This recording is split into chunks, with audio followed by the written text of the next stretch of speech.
कई बार polytechnic colleges से हमारे पास छात्र छात्राएं क्षेत्र भ्रमण के दौरान हमसे मुलाकात करती रही हैं और उनके लिए शिक्षक का, ट्रेनर का अभाव पॉलिटेक्निक संस्थानों में देखने को मिला था और उसी कड़ी में हम लोगों ने आज आपको चयन किया है ताकि आप उन पॉलिटेक्निक संस्थानों को बेहतर तरीके से संचालित करें, बच्चों को बेहतर शिक्षा दें।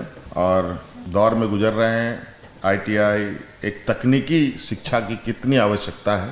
आज मजदूर को भी तकनीक के सहारे ही आने वाले समय में आगे बढ़ना पड़ेगा और लगभग 74 सरकारी संस्थानें हमारे यहाँ के नौजवानों के लिए है और निजी लगभग 260 से ऊपर संस्थानें कार्यरत हैं। हम लोगों ने पिछली बार भी रोजगार मेला के माध्यम से बड़े पैमाने में नौजवानों को ऑफ़र लेटर दिया, कोरोना के पीरियड में भी और कोरोना के बाद भी।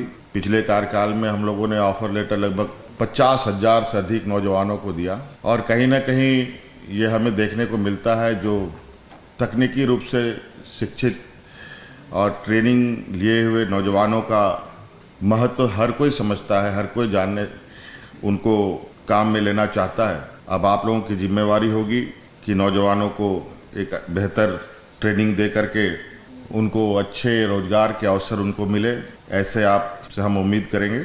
आज और भी विभिन्न सेवाओं में नौजवानों की नियुक्ति होनी है, कई विभाग अपनी इसकी तैयारी में लगी हुई है। आज श्रम विभाग की तरफ से ये तैयारी हुई है। आज श्रम विभाग ने आज अपने विभाग के अंतर्गत आप सबको समाहित किया है और आपसे ये उम्मीद है कि ये झारखंड जैसे पिछड़े राज्य जहाँ रोजगार को लेकर के आए दिन नौजवानों में बहुत चिंताएं बनी रहती है, आज जितने नौजवान हैं उनके परिवारजन भी आज निश्चित रूप से काफ़ी उत्साहित होंगे। बहुत सारे माता पिता, भाई बहन, कई लोगों को तो मैं देख रहा हूँ कि आप लोगों की शादी वादी भी हो गई है। आपके बच्चे भी बहुत खुश होंगे आज के इस नियुक्ति पत्र में आपको नियुक्ति मिल रही है और आने वाला समय में हम लोगों की पूरी कोशिश है कि यहाँ नौजवानों को अधिक से अधिक रोजगार से जोड़ना, शामिल भी करना। और हम जानते हैं कि राज्य का सर्वांगीण विकास एक अकेले व्यक्ति से नहीं होता, बहुत सारे लोगों की सहयोग, टीचर से लेकर के, मजदूर से लेकर के, आईएएस आईपीएस से लेकर के जनप्रतिनिधि लोगों की भागीदारी होती है। आप अपने ही घर के अंदर देखें, अगर आप अपने ही घर में एक कमरा बनाना चाहते हैं तो अकेले नहीं बना सकते। उसमें एक मिस्त्री का ज़रूरत है, एक पेंटर का ज़रूरत है, एक इलेक्ट्रिशियन का ज़रूरत है, एक प्लम्बर का ज़रूरत है, राज मिस्त्री का ज़रूरत है। और अभी तो जहाँ जहाँ बहुत लोग इस तकनीक की दुनिया में आगे बढ़ चुके हैं, वहाँ तो अब लेबर का भी काम अब मशीन जगह ले रहा है। तो इसलिए अब तकनीकी रूप से हम सब लोगों को थोड़ा सा घुलना मिलना होगा। अभी सचिव महोदय ने बताया है कि अभी इन आईटीआई में काफ़ी सारी नए कोर्सेस भी इंक्लूड किया गया है। जो इन्होंने बताया, मैं चाहूँगा कि इसमें से एक और आज जो बहुत तेज़ी से चर्चाएं चल रही है आर्टिफिशियल इंटेलिजेंस का, एआई का, उसको भी इसमें इनकॉर्पोरेट किया जाए।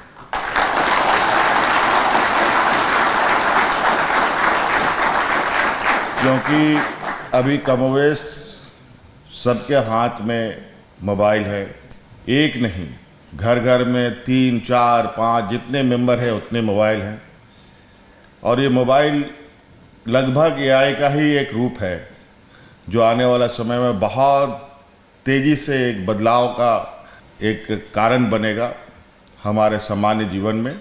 इसलिए मोबाइल का भी आप लोग यहाँ उससे संदर्भ कुछ ट्रेडिंग दे रहे हैं, तो कई ऐसे भी चीज़ें हैं जो अभी बहुत तेज़ी से हमारी ओर आगे बढ़ रहा है।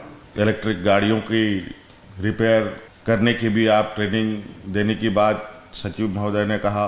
निश्चित रूप से अभी इसका बहुत आने वाला समय में इसकी आवश्यकता पड़ेगी। तो इसको लेकर ज़रूरी है कि हम इस कदर अपने आप को बनाएं कि हम हर काम करने में सक्षम हो पाएँ। यहाँ तो फिर भी बहुत आसान है बहुत सारी चीज़ को करना। कई देशों में तो ये हालत है कि कोई मजदूर, कोई ड्राइवर, कोई नौकर चाकर रखना भी एक बहुत बड़ा चुनौती है। इतना आसान नहीं है कि आप वहाँ मजदूरों से आसानी से काम करा पाए, क्योंकि उनकी मजदूरी ही इतनी अधिक होती है कि अच्छा लोगों का नौकरी का तनख्वाह भी उतना ना हो। तो इससे आप अंदाज़ा लगा सकते हैं कि हुनर का कितना बड़ा मोल है। अगर आप हुनरमंद हैं तो आप पहली बार तो भूखा नहीं मरेंगे, और दूसरी बात कि आप कहीं पर भी चले जाएंगे तो रोजगार के लिए आपको भटकने की ज़रूरत नहीं, बल्कि रोजगार आपको खुद खोजता चलेगा, क्योंकि अच्छे हुनरमंद लोगों के साथ हर कोई काम करना चाहता है। और इसलिए आप लोग इतने बड़े, इतने बृहद पैमाने पे हम लोगों के ये संस्थानें हैं, जो अब तो हम लोगों ने प्रखंड स्तर पर भी प्रारंभ करना शुरू कर दिया है, आप लोग हमारे नौजवानों को प्रशिक्षण देने के लिए।